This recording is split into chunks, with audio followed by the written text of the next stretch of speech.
नागपुर के party थाना क्षेत्र से घर छोड़कर भागे 3 नाबालिग बच्चों को पुलिस ने महज 24 घंटे के भीतर सुरक्षित ढूंढ निकाला है। यह तीनों बच्चे बिना बताए गोंदिया चले गए थे।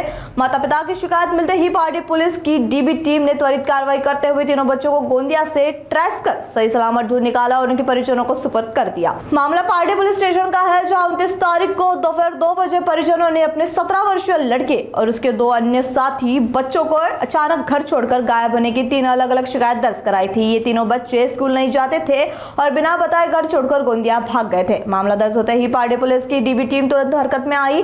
पुलिस ने तकनीकी जांच और मुस्तैदी की मदद से 24 घंटे के भीतर उसी दिन शाम 8 बजे तीनों नाबालिग को गोंदिया से सुरक्षित खोज निकाला। बच्चों को सही सलामत पाकर परिजनों ने राहत की सांस ली और पार्टी पुलिस का आभार भी व्यक्त किया। पारडी पोलीस स्टेशन अंतर्गत अपराध क्रमांक 423/26 337, त्याचप्रमाणे अपराध क्रमांक 424/26 337 आणि अपराध क्रमांक 427/26 337 हे गुन्हे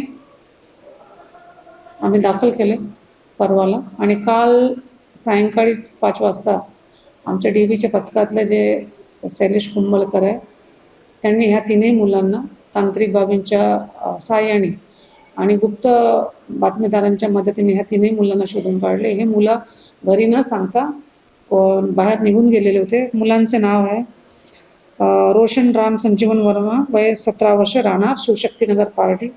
रोहित लेखराज उदापुरे, वय 15 वर्ष, राहणार घरसंसार नगर। रोहित लेखराज तिसरा आहे प्रज्वल राजेंद्र नायक, वर्ष 16 वर्ष, नवीन नगर। हे तीनही पारडी हद्दीत राहत होते आणि हे घरी कुणाला न सांगता निघून गेले होते। त्या दरम्यान आम्ही अपहरणाचा गुन्हा दाखल केलेला होता आणि विदिन 24 तासाच्या आत इवन 8 ते 10 तासामध्ये आम्ही या तीनही मुलांचे शोध लावून त्यांना ताब्यात घेतलेले आणि आता पुढची कारवाई सुरू आहे। ताब्यात आल्यावरती काय सांगायचं, कशा का कारणाने ते बाहेर गेले होते आणि कुठं गेलेले होते काय सांगायचं? बरोबर आहे। एक मुलगा याआधी पण निघून गेलेला होता जो 17 वर्षाचा रोशन वर्मा, त्याच्या सोबतीला हे दोघं आहे। तीनही मुलं काही शाळा शिकत नाही, इकडेच ते टवाळक्या करतात आणि त्यांनी कुठून तरी अजून काहीतरी चोरण्याचा प्रयत्न केला। ही बाब पण समोर आलेली आहे। आता त्याच्या सविस्तर आम्ही तपास करतोय।